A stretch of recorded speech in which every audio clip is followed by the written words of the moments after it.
What's up, everybody, and welcome to another NFL team breakdown on the Right Way Sports Network. I'm Kyle Smith, and I'm joined by Logan Fulmer as we break down the Las Vegas Raiders and what to expect from them in the 2021 season. Before we get started, make sure to hit that like button and subscribe to the Right Way Sports Network YouTube channel to always stay up to date on all things sports.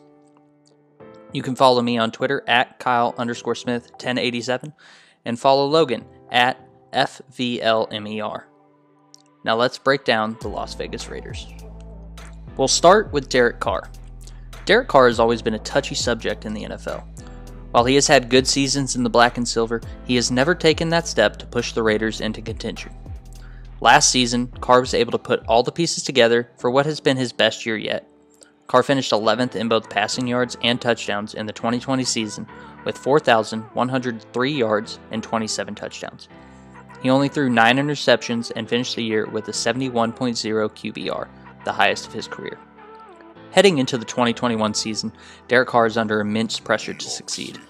With only 2 years left on his contract, John Gruden and company will be using this year to truly measure the future of the team with Carr at the helm. There were rumors of John Gruden flirting with making a move for a quarterback during the 2021 draft, and surely those rumors will only grow as Carr continues to age. Will Carr be able to overcome the loss of his top receiver Nelson Agholor? Will he be able to thrive under the pressure of contract talks and rumors of a future quarterback competition? Carr's success is obviously crucial to the Raiders' 2021 season. Up next, we'll take a look at the receiving corps in Las Vegas. The Las Vegas Raiders took a chance in the 2020 draft when they selected Henry Ruggs III from Alabama with the 12th overall pick. Unfortunately, he dealt with injuries off and on throughout the season and caught only 26 passes for 452 yards and 2 touchdowns. As Ruggs failed to meet expectations, the Raiders relied heavily on Darren Waller and Nelson Agholor. Waller was undoubtedly the best player on the Raiders' offense last season, and Agholor was a nice surprise after a disappointing beginning to his career. The Raiders will have to replace Agholor's 896 yards and 8 touchdowns after he signed with the New England Patriots in free agency. To replace Agholor, the Raiders signed John Brown, a deep threat receiver from Buffalo. With Ruggs on the outside and Hunter Renfrow secure in the slot, Brown has a lock on the third receiver spot. But behind those three, there still remains some question marks. Former third-round pick Bryan Edwards will compete with Zay Jones and Willie Snead for playing time as the 4th and 5th options in the room. Edwards missed 4 games last season due to ankle injuries and caught only 11 passes for 193 yards. If he can stay healthy, Edwards could provide a nice change of pace against the speedy Ruggs and John Brown. Having a dominant receiving corps is a necessity while competing in the high-scoring AFC West. As the 2021 season unfolds, Henry Ruggs III will be the key piece to the Raiders' offense. There's no doubt that Darren Waller will continue to be a dominant tight end in the league, but Ruggs must begin to live up to his draft slot and become a true number 1 receiving threat. The Raiders' 2021 season hinges on the young receivers hitting their potential and taking a crucial step in their second season in the offense. After trading Rodney Hudson to the Cardinals, Trent Brown to the Patriots, and Gabe Jackson to the Seahawks, the Las Vegas Raiders will have a new-look offensive line this season. Following these changes, Colton Miller looks to be the only player to solidify his old spot on the starting line. With the 17th overall pick, the Raiders selected Alabama tackle Alex Leatherwood to man the right tackle position. Even though Trent Brown rarely saw the field last year due to injury, there was hope that he could continue his run of form. Leatherwood, on the other hand, will be a project during his first few seasons. Denzel Good will look to replace Gabe Jackson at right guard. Jackson may have been past his prime, but was still a solid player for the Raiders, and Good has some big shoes to fill. Perhaps the most curious decision was to trade Rodney Hudson. Hudson was seen as one of the best centers throughout the league, even at 32 years old. 2-year veteran Andre James has confidence from the Raiders front office, but he needs to develop quickly or there could be serious trouble in the trenches. Now, let's talk about the run game. Josh Jacobs is one of the best young running backs in the league. Last season, Jacobs finished 8th in rushing yards with 1,065 yards and tied for 4th in rushing touchdowns with 12.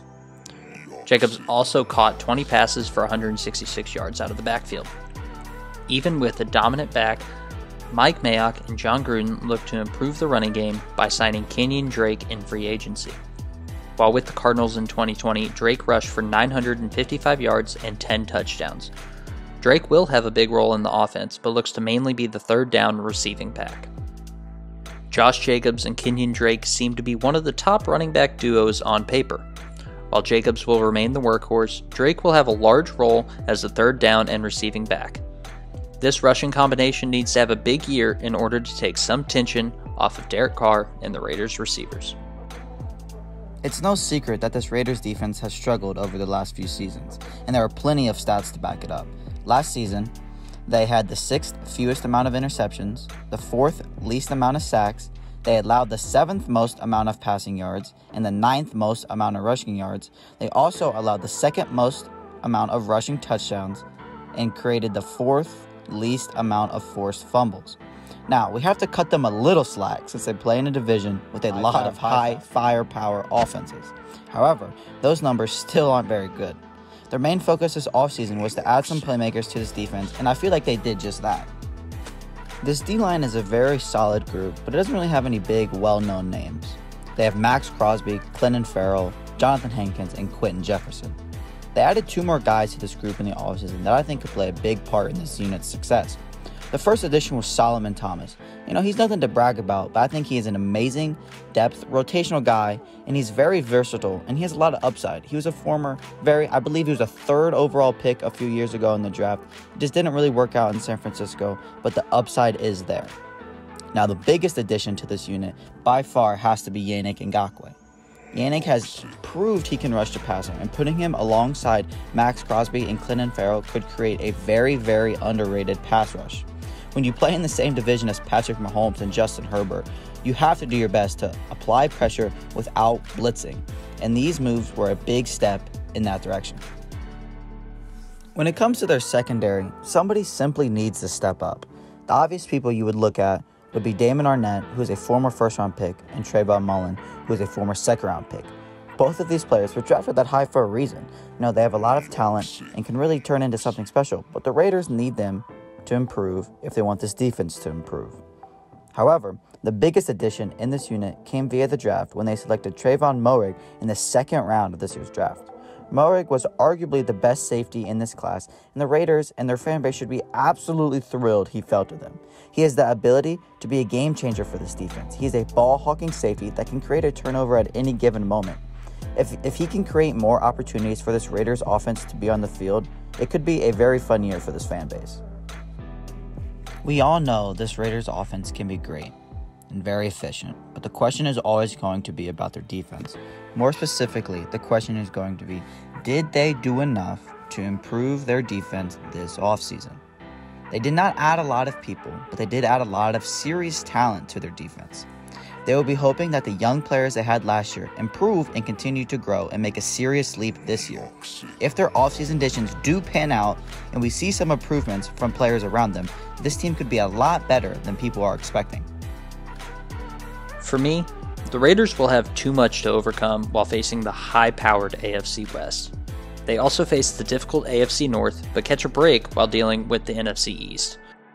Overall, I have the Raiders going 5-12 or 6-11 against a difficult strength of schedule, and John Gruden will be on the hot seat following the 2021 season.